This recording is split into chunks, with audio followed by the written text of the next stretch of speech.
Hello friends, स्वागत है हमारे यूट्यूब चैनल पर। आज हम इस वीडियो में महासागरीय धाराएं के बारे में जानेंगे, जिसमें अटलांटिक महासागर, प्रशांत महासागर तथा हिंद महासागर, यह तीनों महासागर की धाराएं को डिटेल में अध्ययन करेंगे। प्रीवियस ईयर में आए हुए क्वेश्चन का भी हम अध्ययन करेंगे। एक निश्चित दिशा में बहुत अधिक दूरी तक महासागरीय जल के एक राशि के प्रवाह को महासागरीय धारा कहते हैं। एक निश्चित दिशा में बहुत अधिक दूरी तक महासागरीय जल के एक राशि के प्रवाह को ही हम महासागरीय धाराएं कहते हैं। उसके बाद देखते हैं प्रवाह। प्रवाह किसे कहते हैं, धारा किसे कहते हैं और स्ट्रीम किसे कहते हैं, इन सभी को हम देखते हैं। देखिए, जब धारा का वेग कम हो तो उसे प्रवाह कहते हैं। जब धारा का वेग, उसका स्पीड कम होता है तो हम उसे प्रवाह कहते हैं। और जब जलधारा का वेग स्पीड औसत हो तो उसे धारा कहते हैं। उसी प्रकार जब जलधारा का वेग बहुत तेज हो उसे स्ट्रीम कहते हैं। जब जलधारा का वेग, उसका स्पीड बहुत ही तेज गति से हो तो उसे स्ट्रीम कहते हैं। यह तीनों बात आपको ध्यान में रखना है। उसके बाद देखते हैं महासागरीय धाराएं। महासागरीय धाराएं हैं वह दो प्रकार से होती हैं। एक है ठंडी जलधारा और एक है गर्म। ठंडी जलधारा कौन कौन से हैं और गर्म जलधारा कौन कौन से हैं, इसको ट्रिक के माध्यम से हमने समझाया है। आप प्लेलिस्ट में जाकर वह वीडियो देख सकते हो। ठंडी जलधारा और गर्म जलधारा सभी को ट्रिक के माध्यम से बताया गया है। फिर है गर्म जलधारा। विषुवत रेखा से उत्पन्न होने वाली जलधारा गर्म होती हैं। यह जलधारा प्राय विषुवत रेखा से ध्रुवों की ओर चलती हैं। यहाँ पर यह विषुवत रेखा है। विषुवत रेखा से जितने भी धारा ऊपर की ओर चलेगा वह धारा गर्म रहेगा। विषुवत रेखा से ध्रुवों की ओर चलती हैं, यह धारा है वह विषुवत रेखा से ध्रुवों की ओर चलती हैं। यह बात आपको ध्यान में रखना है। जैसे यहाँ से ऊपर की ओर जो भी जहाँ धारा चलेगा वह गर्म जल धारा है, और ऊपर से ध्रुवों की ओर से विषुवत रेखा की ओर जितने भी धारा आएगा वह ठंडी जल धारा है। यह बात आपको ध्यान में रखना है। ठंडी जलधारा है वह ध्रुवों से उत्पन्न होने वाली जलधारा ठंडी होती है। यह जलधारा प्राय ध्रुवों से विषुवत रेखा की ओर चलती है। या ध्रुव से विषुवत रेखा की ओर यह धारा चलती है, इसको ठंडी जलधारा कहते हैं। और गर्म जलधारा है वह विषुवत रेखा से ध्रुवों की ओर चलेगा, और ठंडी जलधारा है ध्रुवों से विषुवत रेखा की ओर चलेगा। उसी प्रकार एक कंसेप्ट यहाँ और क्लियर कर लेते हैं। जैसे कि ये हैं उत्तरी महासागर में सभी धारा क्लॉकवाइज चलेगा और दक्षिणी महासागर में सभी धारा एंटी क्लॉकवाइज चलेगा। यह बात आपको ध्यान में रखना है। सबसे पहले अटलांटिक महासागर का हम अध्ययन करेंगे। यह लाइन विषुवत रेखा है, आपको ध्यान में रखना है। तो प्रचलित व्यापारिक पवन के कारण विषुवत रेखा के उत्तरी भाग में एक धारा मिलती है जिसे उत्तरी विषुवत रेखी धारा के नाम से जाना जाता है। यह उत्तरी विषुवत रेखी धारा है। यह उत्तरी विषुवत रेखी धारा है जो प्रचलित पवनों के कारण विषुवत रेखा के उत्तरी भाग पर एक धारा मिलती है जिसे उत्तरी विषुवत रेखी धारा के नाम से जाना जाता है। यह धारा व्यापारिक पवनों के कारण मिलती है, और यह है वह ब्राजील के तट से टकराने के कारण दो शाखाओं में बढ़ जाती हैं, जिनमें एक शाखा दक्षिण की ओर और दक्षिण विषुवत रेखी प्रवास, जबकि दूसरा शाखा कैरिबियन द्वीप समूह से जाकर टकराती हैं, जहां यह दो शाखाओं में बढ़ जाती हैं। कैरिबियन द्वीप समूह के पश्चिम की ओर कैनी की जलधारा और पूर्व की ओर अटलांटिक की जलधारा के नाम से जानी जाती हैं। यह धारा जब आगे बढ़ती हैं तो ब्राजील के द्वीप समूह पर टकराकर दो भागों में बढ़ जाती हैं, जिसमें से एक शाखा का नाम है अटलांटिक जलधारा और दूसरी शाखा का नाम है फ्लोरिडा की जलधारा। जहां दोनों जलधारा मिलने पर फ्लोरिडा नाम की जलधारा का निर्माण होता है। यह जो फ्लोरिडा की जलधारा है, यह इसकी गति अत्यधिक होने के कारण इसे गल्फ स्ट्रीम के नाम से भी जाना जाता। ऊपर से यहाँ एक और धारा आती है जिसका नाम है लैब्राडोर की जलधारा, इसका नाम है। और यह जलधारा ठंडी, यहाँ पर गर्म व ठंडी जलधारा का मिश्रण होता है। जो लैब्राडोर की जलधारा है वह ठंडी जलधारा है और गल्फ स्ट्रीम की धारा है वह गर्म जलधारा है। तो यहाँ पर गर्म व ठंडी मिश्रण होता है जिससे यहाँ बड़ी मात्रा में कोहरा उत्पन्न होता है, जिससे मछली अत्यधिक पाए जाते हैं। यह गर्म धारा और ठंडी धाराओं के मिलन होने से यहाँ अत्यधिक मात्रा में कोहरा उत्पन्न होता है, जिसके कारण यहाँ मछलियों की मात्रा अधिक पाई जाती है। पछुआ पवनों के प्रभाव में अब यह धारा मंद गति से आगे की ओर बढ़ती है, जिसे उत्तर अटलांटिक प्रवाह के नाम से जाना जाता है। उसके बाद यह धारा मंद गति से बढ़ती है, जिसे उत्तर अटलांटिक प्रवाह के नाम से यह धारा को जाना जाता है। यह 3 शाखाओं में बढ़ जाती है। आगे जाकर यह धारा है वह 3 शाखाओं में बढ़ जाती हैं। एक शाखा नार्वे के तट को बर्फ मुक्त कर देती हैं। जो एक शाखा है वह नार्वे के तट को बर्फ मुक्त कर देती हैं, जिसे नार्वे की जलधारा कहते हैं। दूसरी शाखा है वह इरमिंजल की जलधारा का निर्माण करती हैं। वह तीसरी जलधारा है वह ब्रिटिश द्वीप समूह से टकराकर रेनेल की जलधारा के नाम से जानी जाती है। तीसरी शाखा है वह ब्रिटेन समूह से टकराकर रेनेल की जलधारा के नाम से जानी जाती हैं। नीचे यह ठंडे जल से मिलते हैं। यह धारा जब नीचे जाती है तो ठंडे जल से मिलते हैं, जहां इसे शीत जल का उद्वेलन होता है। जहां जब शीत जल का उन्मूलन होता है तो वहां यह धारा को कन्नारी की धारा के नाम से जानते हैं, जो अंतिम रूप से गिनी की जलधारा से मिलकर उत्तरी विषुवतरेखी जलधारा में मिल जाती है। यह कन्नारी की जलधारा है वह लास्ट में उत्तर विषुवतरेखी जलधारा में मिल जाते हैं। लास्ट में यह जलधारा है वह उत्तर विषुवतरेखी जलधारा में आकर मिल जाते हैं। तो इस प्रकार घड़ी की दिशा में यह धारा आकर सभी धारा घड़ी की दिशा में आकर मिल जाती हैं। यहाँ सारगेसो नामक शैवाल की अधिकता के कारण सारगेसो सागर कहते हैं। यहाँ सारगेसो नामक शैवाल अधिक मात्रा में पाए जाते हैं, तो इस कारण इस क्षेत्र को सारगेसो सागर कहते हैं। तो यह सभी बात आपको ध्यान में रखना है। सबसे पहले देखिए, प्रचलित व्यापारिक पवनों के कारण विषुवत रेखा पर के उत्तरी भाग पर एक धारा मिलती है, जिसे उत्तर विषुवतरेखी धारा कहते हैं या उत्तर विषुवतरेखी धारा के नाम से यह जाना जाता है। फिर यह जलधारा ब्राजील के तट से टकराने के कारण 2 शाखाओं में बंट जाती हैं। ब्राजील द्वीप समूह से टकराकर 2 शाखाओं में यह धारा बढ़ जाती हैं, जिनमें से एक शाखा दक्षिण की ओर दक्षिण विषुवतरेखी प्रवाह से जुड़ती है। फिर दूसरा शाखा कैरिबियन द्वीप समूह से टकराती है, जहां यह 2 शाखाओं में बढ़ जाते हैं। कैरिबियन द्वीप समूह के पश्चिम की ओर कैनी की जलधारा और पूर्व की ओर अटलांटिक की जलधारा के नाम से यह जाना जाती हैं। इस जगह पर मिसिसिपी और मिजोरी की जलधारा मिलती हैं, जहां यह दोनों जलधारा मिलती हैं पर फ्लोरिडा नामक जलधारा का निर्माण करती हैं। जब यह दोनों धारा मिलती हैं तो फ्लोरिडा के नामक जलधारा का निर्माण होती हैं। फ्लोरिडा अपनी अत्यधिक गति के कारण गल्फ स्ट्रीम के नाम से जाना जाता है। जो फ्लोरिडा धारा है वह अत्यधिक गति होने के कारण यह धारा को गल्फ स्ट्रीम के नाम से यह जाना जाता है।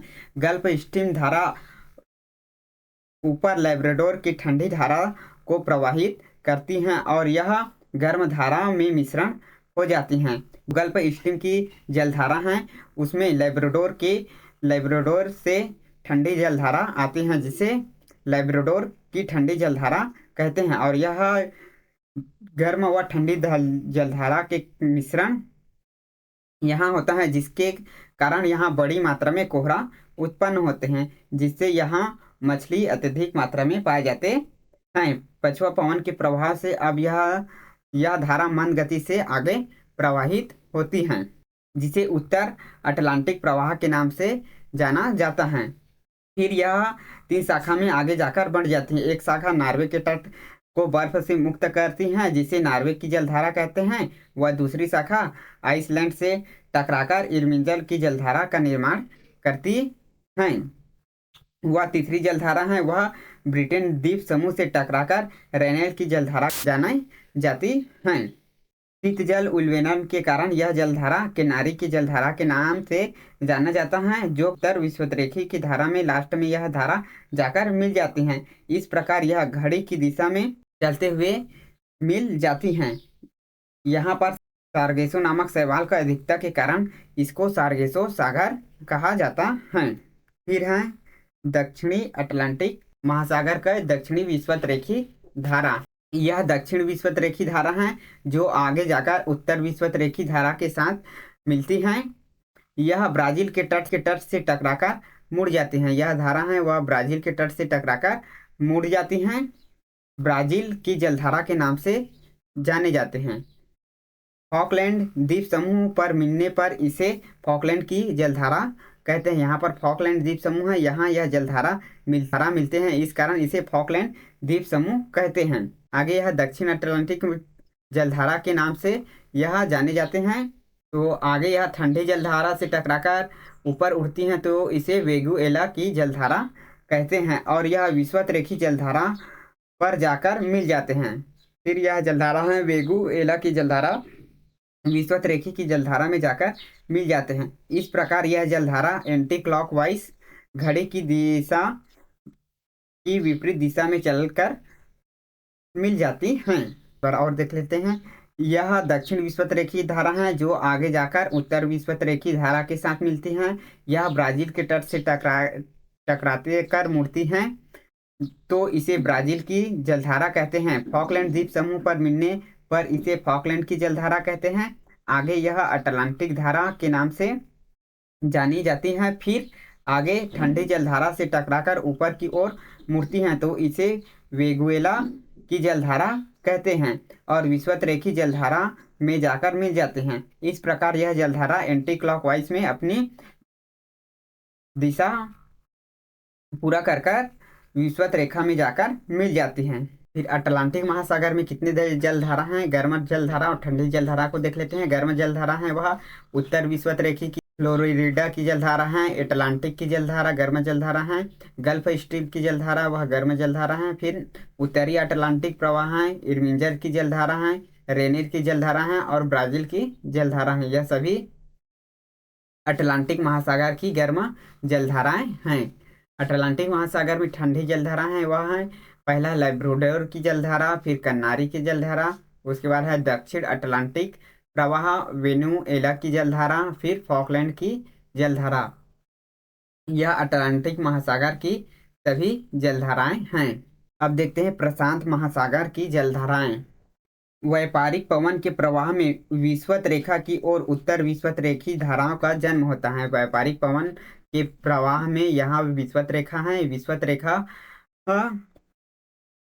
की ओर उत्तरी विषुवत रेखा की जलधाराओं का यह निर्माण होता है या उत्तर विषुवत रेखी धाराओं का यह जन्म होता है। यह पूर्व से पश्चिम की ओर प्रवाह होता है। यह जलधारा है वह पूर्व से पश्चिम की ओर इस जलधारा का प्रवाह होता है।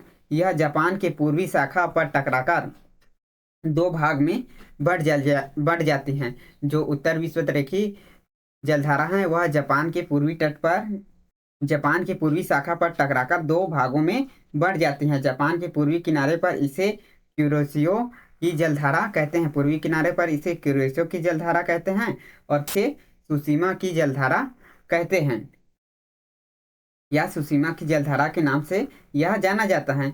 ऊपर से आने वाली ठंडी जलधारा को ऊपर से एक जलधारा आते हैं, यह ठंडी जलधारा है, तो यह जलधारा को ओयोशियो की जलधारा कहते हैं। यह ओयोशियो की जलधारा क्यूरोशियो की जलधारा के साथ मिलकर बड़ी मात्रा में कोहरों का निर्माण करती हैं, क्योंकि यहाँ शीत जल व गर्म जल के मिश्रण का क्षेत्र होता है। यहाँ शीत जल और गर्म जल के मिश्रण के कारण शीत जल और गर्म जल के मिश्रण के परिणाम स्वरूप मछली की उत्पत्ति अधिक मात्रा में यहाँ होती है। शीत और गर्म जल के उल्बेलन के कारण यह पछुआ पवन के प्रवाह में आगे बढ़ते हैं। फिर यह जलधारा है वह पछुआ पवन के प्रवाह में आगे बढ़ती हैं, जिसे उत्तरी प्रशांत प्रवाह कहते हैं। यह जलधारा आगे बढ़ती हैं तो फिर इसको उत्तरी प्रशांत प्रवाह के नाम से जाना जाता है। इसके मुलाकात आगे जाकर उत्तरी उत्तरी प्रवाह कुरिस्यो नामक ठंडी जलधारा से होते हैं। जब उत्तरी प्रशांत प्रवाह आगे जाते हैं तो ऊपर से कुरिस्यो नामक ठंडी जलधारा से इसका मुलाकात होते हैं। ठंडी जलधारा से जब यह शाखा अमेरिका के महाद्वीप से जाकर टकराती हैं तो यह दो भागों में बढ़ जाती हैं। एक अलास्का के बंदरगाहों को साल भर बर्फ मुक्त रखती हैं। एक शाखा है वह अलास्का के बंदरगाहों को साल भर बर्फ से मुक्त रखती हैं। यह धारा दक्षिण की ओर शीत जलधारा कैलिफोर्निया के बंदरगाहों को साल भर बर्फ से मुक्त रखती हैं। दक्षिण की ओर ये एक जलधारा मुड़ती है जो कैलिफोर्निया की जलधारा के नाम से यह जलधारा जाने जाते हैं। यह जलधारा उत्तर विषुवतरेखी की जलधारा में आकर मिल जाती हैं। इस प्रकार यह जलधारा घड़ी की दिशा के अनुसार घूमकर अपने पूरा प्रक्रिया है वह पूर्ण करती हैं। देखिए, व्यापारिक पवन के प्रवाह में उत्तर विषुवतरेखी की ओर उत्तर विषुवतरेखी धारा का यह पूर्व से पश्चिम की ओर प्रवाह होता है। यह जापान के पूर्वी शाखा पर टकराकर दो भागों में बढ़ जाती है, जिसे जापान के पूर्वी किनारे पर इसे क्यूरियोसियो की जलधारा के नाम से यह जलधारा को जाना जाता है या क्यूरियोसियो की जलधारा कहते हैं, और पश्चिम किनारे पर सुसीमा की जलधारा के नाम से यह जाना जाता है। ऊपर से आने वाली ठंडी जलधारा ओखाटस की जलधारा कहलाती हैं, जो कुरियोसियो के साथ मिलकर बड़ी मात्रा में कोहरों का निर्माण करती हैं, क्योंकि यहाँ शीत व गर्म जल का मिश्रण का क्षेत्र है। परिणाम स्वरूप शैवाल की अधिकता यहाँ मिलती है, जिसके कारण यहाँ मछली की उत्पत्ति अत्यधिक मात्रा में मिलती है। यह पछुआ पवनों के प्रवाह में आगे बढ़ते हैं, जिसे उत्तरी प्रशांत प्रवाह के नाम से आगे जाना जाता है। इसके मुलाकात आगे जाकर कुरिस्यो नामक ठंडी जलधारा से होता है। जब यह उत्तरी अमेरिका महाद्वीप शाखा से टकराती हैं तो दो भागों में बढ़ जाती हैं। एक अलास्का के बंदरगाहों को साल भर बर्फ से मुक्त रखती हैं और दूसरा दक्षिण की ओर शीत जलधारा कैलिफोर्निया के जलधारा के रूप में बहकर उत्तर विषुवतरेखी की जलधारा में जाकर यह जलधारा है वह मिल जाती हैं। अब दक्षिण प्रशांत महासागर की जलधारा के बारे में देखते हैं। देखिए, व्यापारिक पवनों के प्रवाह में दक्षिण विषुवतरेखी जलधाराओं का जन्म होता है, जो आगे जाता है तो यह जलधारा पूर्वी ऑस्ट्रेलिया की जलधारा के नाम से जाना जाता है। यह जलधारा ऑस्ट्रेलिया के पास जाने पर इस जलधारा का नाम है पूर्वी ऑस्ट्रेलिया की जलधारा, इसको कहते हैं। नीचे से एक ठंडी जलधारा आती है जिसे अटलांटिका की ठंडी जलधारा कहते हैं। फिर यह धारा मंद गति से आगे बढ़ते हैं, जिसे दक्षिणी प्रशांत प्रवाह कहते हैं। यह इसका गति मंद होने के कारण इसको प्रवाह कहते हैं। फिर यह जलधारा आगे ऊपर की ओर बढ़ती है, जिसे पेरू या हम्बोल्ट की जलधारा कहते हैं। पेरू के तट से टकराकर यह ऊपर की ओर इस जलधारा को पेरू की जलधारा कहते हैं। इसको हम्बोल्ट की जलधारा के नाम से भी जाना जाता है। इस प्रकार यह जलधारा एंटी क्लॉकवाइज में अपना दिशा पूर्ण कर लेती हैं। अटलांटिक महासागर में इतनी जलधाराओं के बारे में याद रखना है। प्रशांत महासागर में इतनी जलधाराओं के बारे में याद रखना है। फिर प्रशांत महासागर में कौन कौन से गर्म जलधारा हैं, कौन ठंडी जलधारा हैं, इसे देख लेते हैं।